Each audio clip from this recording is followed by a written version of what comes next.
तो केंद्र से भी हमको सहयोग आया है, उसके लिए भी मैं दिल की गहराइयों से केंद्र सरकार का भी धन्यवाद करना चाहता हूं, कर रहा हूं। तो मगर जितना आना चाहिए था वो नहीं आया है। जो आया है उसके लिए मैं धन्यवाद करना चाहता हूं। मैं इसमें कोई पॉलिटिक्स नहीं कर रहा हूं। मैं आपको ये गंभीरता के साथ ये बात कहना चाहता हूं कि इस विषय को मैं विपक्ष के साथियों से भी निवेदन करूंगा कि इस विषय को केंद्र सरकार के साथ उठाए। 5-5 साल से 10-10 साल से वो बिल्डिंग्स कंप्लीट नहीं हो पा रही, मगर कहीं ना कहीं इसमें राजनीति आड़े आ जाती है, क्योंकि ये एक परिवार है, चाहे वो विपक्ष के साथी है चाहे वो पक्ष के साथी है, हम एक परिवार में। मगर कटाक्ष करने के बजाय अगर आप सकारात्मक हमें अपने सुझाव देंगे तो निश्चित तौर से उससे प्रदेश का फायदा होगा, आपका फायदा होगा और आपके क्षेत्र के लोगों का फायदा होगा, और मिलकर हम हिमाचल प्रदेश को देश का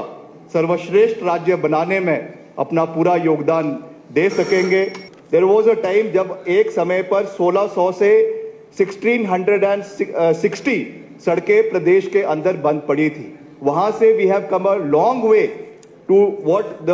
current figures in the state are today. मैं इस पे कोई हम वाहवाही लेने की कोशिश नहीं कर रहे हैं। हम सब जानते हैं कि हम एक बहुत ही टर्बुलेंट टाइम से, बहुत ही डिफिकल्ट टाइम से गुजरकर हम आगे बढ़े हैं, और उसमें जो केंद्र से भी हमको सहयोग आया है उसके लिए भी मैं दिल की गहराइयों से केंद्र सरकार का भी धन्यवाद करना चाहता हूं, कर रहा हूं। तो मगर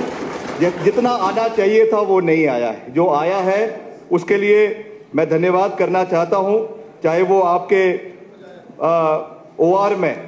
जो हमारा ओरिजिनल रिपेयर्स में नेशनल हाईवेज को आया, हालांकि हमने करीबन 80 करोड़ रुपए जो है वो ओरिजिनल रिपेयर में मांगा था, मगर उसके अगेंस्ट हमें जो है कुछ कम पैसा आया है। उसके लिए मैं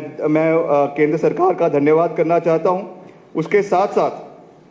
आपका NHAI का एक बहुत ही महत्वपूर्ण मसला है। जब आदरणीय नितिन गडकरी जी कुल्लू में आए, हम भी उनके साथ थे, मुख्यमंत्री जी उनके साथ थे, नेता प्रतिपक्ष उनके साथ थे। वहां पर उन्होंने 400 करोड़ रुपए देने की बात करी थी, चाहे वो हमारे भारत सेतु योजना के तहत जो ब्रिजेस बनने थे उसके लिए था, चाहे उन्होंने ये कहा था कि जितने भी नेशनल हाईवेज हैं उनके लिए जो हमारे स्टेट MDRs है उससे 1 किलोमीटर तक उनके रख रखाव के लिए पैसा NHAI की ओर से या केंद्र सरकार या मॉर्थ की ओर से वो पैसा आएगा, जिसके लिए उन्होंने 400 करोड़ रुपए की घोषणा करी थी कि नहीं करी थी वो आपको विपक्ष के साथी मेरे से बेहतर जानते हैं। उसमें से कितना पैसा अभी तक आया है या नहीं आया है मैं उन आंकड़ों में नहीं जाना चाहता हूं, क्योंकि अभी तक उसका कोई पैसा हमको नहीं आया है। मगर फिर भी मैं इसमें कोई पॉलिटिक्स नहीं कर रहा हूं। मैं आपको ये गंभीरता के साथ ये बात कहना चाहता हूं कि इस विषय को मैं विपक्ष के साथियों से भी निवेदन करूंगा कि इस विषय को केंद्र सरकार के साथ उठाए, क्योंकि आज भी हमारे नेशनल हाईवेज या NHAI डायरेक्टली जहां पे काम कर रही है उसके साथ जो नेशनल हाईवे उसके साथ जो हमारे भारत सेतु योजना के तहत जो हमने ब्रिजेस बनाने के लिए पैसा मांगा था उसमें भी अभी तक कोई सहयोग केंद्र सरकार से नहीं आया है। वो भी मैं चाहूंगा कि एक्सपर्टाइट उस मामले को किया जाए, ताकि उसमें जितने भी ब्रिजेस आपके मंडी में, कुल्लू में, बंजार में और सैंज में और आपके आनी क्षेत्र में जो क्षतिग्रस्त हुए हैं उन पे जल्द से जल्द जो है वो कार्य किया जा सके। This is of utmost importance. आज भी जब हम उन एरियाज में गए, उन एरियाज के कई एरियाज में अभी तक कनेक्टिविटी पूरे तरीके से जो है वो शुरू नहीं हो पाई। इन चीजों को हमें गंभीरता से देखने की आवश्यकता है, and what ever best can be done from the department, it is being done under extreme and challenging circumstances. मगर फिर भी हमने हिम्मत नहीं हारी, और आपके रिकॉर्ड समय में मैंने पिछली बारी भी ये कहा था कि I would like to congratulate our department, the lowest working people, चाहे वो हमारे SDOs हैं, हमारे JEs हैं, उन्होंने रिकॉर्ड समय में जो बेली ब्रिजेस प्रदेश के अंदर लगवाए, और करीबन आपके जो है 15 ब्रिजेस, वैली ब्रिजेस लगाए गए, जिला कुल्लू के अंदर लगाए गए, आपके शिमला में ठियोग के अंदर लगवाया गया, और वैसे ही आपके जो है ये झूलास ये भी लगाए गए। And in addition to this 12 new Bailey bridges have been procured at the cost of 18 crore, जो हमने, जैसा मैंने पिछली बारी भी कहा था कि 2 जगहों पे इनको हमने एडवांसमेंट के लिए, ये स्पेशली कोलकाता से मंगवाए गए और इनको हमने हिमाचल में 2 जगह पे स्टेशन किया गया है, not only for what the previous circumstances were, मगर एंटीसिपेशन में अगर आने वाले समय में इस तरीके की कोई आपदा आती है तो हमको फिर से उसके लिए इंतजार ना करना पड़े और इमीडिएटली जो हमारे मैकेनिकल डिविजन्स है वहां से इन ब्रिजेस को इमीडिएटली उन एरियाज में भेजा जाए ताकि ये प्रॉब्लम्स आने वाले समय में जो है वो ना हो। वैसे ही गाड़ियों की बात हर जगह पे, क्योंकि हमारा मोटर व्हीकल एक्ट जो लगा उसकी वजह से रिडंडेंसी जो है वो गाड़ियों में हो गई, हर डिपार्टमेंट में हुई है, मगर उसके लिए भी हमने अध्यक्ष महोदय प्रोक्योरमेंट गाड़ियों की शुरू कर दी गई है और इसमें हमारे 60 करोड़ रुपए की लागत से 96 जेसीबीज, 103 टिपर और 2 आपके एक्सकवेटर्स और 68 MUVs मल्टी यूटिलिटी व्हीकल्स जो है वो आपको इसकी प्रोक्योरमेंट शुरू हो गई है और 46 यूनिट्स अभी तक जो है ये रिसीव हो चुके हैं। आने वाले समय में और इसका जो प्रोक्योरमेंट है वो चला हुआ है ताकि हम समय पर इन चीज़ों को जो है इन रिमोट एरियाज में जो है वो पहुंचा सके, इसके लिए हम प्रयास कर रहे हैं। एक चीज़ जो हमने और देखी है और इसके लिए मैं फिर से इस ऑगस्ट हाउस से निवेदन करूंगा कि हमको बायपार्टिजन सोच रखकर इसके ऊपर चिंतन और मंथन करना है। हम लगातार इलाके के, प्रदेश के विभिन्न क्षेत्र का दौरा भी करते हैं और जो अंडर कंस्ट्रक्शन हमारे अलग अलग प्रोजेक्ट्स हैं जो डिपार्टमेंट द्वारा डिपॉजिट वर्क में चलाए जा रहे हैं, whether they are combined offices, whether they are tehsils, sub tehsils,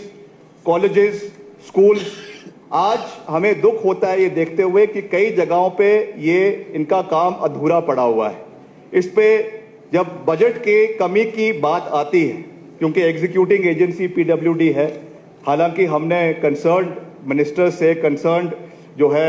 department के लोगों से इसके बारे में बात करी है फॉर रीअप्रोप्रिएशन ऑफ फंड्स ताकि समय पे वो चीज़ बने, मगर कहीं ना कहीं इसमें राजनीति आड़े आ जाती है और उसकी वजह से जो हमारे भवन समय के ऊपर बनने चाहिए and to add to that the escalation of cost that is happening, जो इन्फ्लेशन समय समय पर हो रही है, जो administrative approval expenditure sanction for example आपका 100 रुपए का हुआ था, आज उस कॉस्ट से हम बढ़कर हमको उसको रिवाइज एस्टिमेट्स बनाने पड़ रहे हैं बिकॉज 5-5 साल से 10-10 साल से वो बिल्डिंग्स कंप्लीट नहीं हो पा रही। इसके ऊपर अध्यक्ष महोदय हमें ये चिंतन करने की आवश्यकता है कि बैठकर,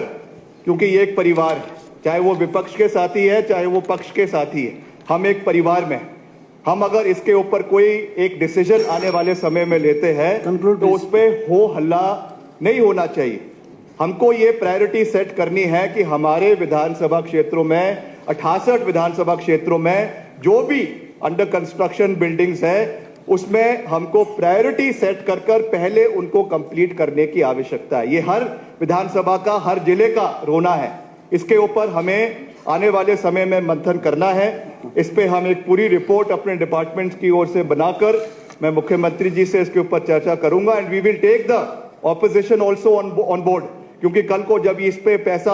हो सकता है इधर से उधर हो तो आपकी ओर से इसमें हो हल्ला होगा। इस पे हमको एक मंथन करने की आवश्यकता है। ये बात आज मैं खुले रूप से इस विधानसभा के अंदर इसलिए कह रहा हूं क्योंकि ये हैंडीकैप मुझे जगह जगह पे जहां पर भी हम फील्ड विजिट्स करते हैं ये देखने को मिलता है। तो ये मैं आपको आश्वासन करना चाहता हूं कि हमारे रहनुमाई में हम नहीं चाहते कि इस तरीके की दिक्कतें हमारे विभाग द्वारा जो हैंडीकैप्स आ रहे हैं वो हमको आए। बाकी जहां तक PMJSY की बात है, इसके लिए मैंने पहले भी धन्यवाद किया है और फिर से इसकी गुणवत्ता, इसकी क्वालिटी 3rd फेज की समय पे पूरी हो, इसके लिए हमारा विभाग पूरे तरीके से प्रयास कर रहा है। हमने ऑन रिकॉर्ड मैंने पहले भी कहा है and I am reiterating the same point that all the contractors who have not completed their scheduled work under PMJSY 1 and PMJSY 2 will not be entertained at any cost in the new upcoming works, ताकि quality पे काम हो, गुणवत्ता का कार्य हो और समय पे वो कार्य पूरा हो। ये हमारा इसमें प्रयास है और जो शेड्यूल्ड पीरियड इसमें 14 से 18 महीने का बांधा गया है। ये हमारा प्रयास रहेगा कि उस पीरियड के अंदर, उस समय तिथि के अंदर ये कार्य प्रदेश के अंदर पूरा हो। ये हमारा पूरा प्रयास रहेगा। तो मैं एक बारी फिर से इस सदन से ये निवेदन करूंगा कि आप अपनी बातों को रखें, पूरी मजबूती से रखें, मगर कटाक्ष करने के बजाय अगर आप सकारात्मक हमें अपने सुझाव देंगे तो निश्चित तौर से उससे प्रदेश का फायदा होगा, आपका फायदा होगा और आपके क्षेत्र के लोगों का फायदा होगा। और मिलकर हम हिमाचल प्रदेश को देश का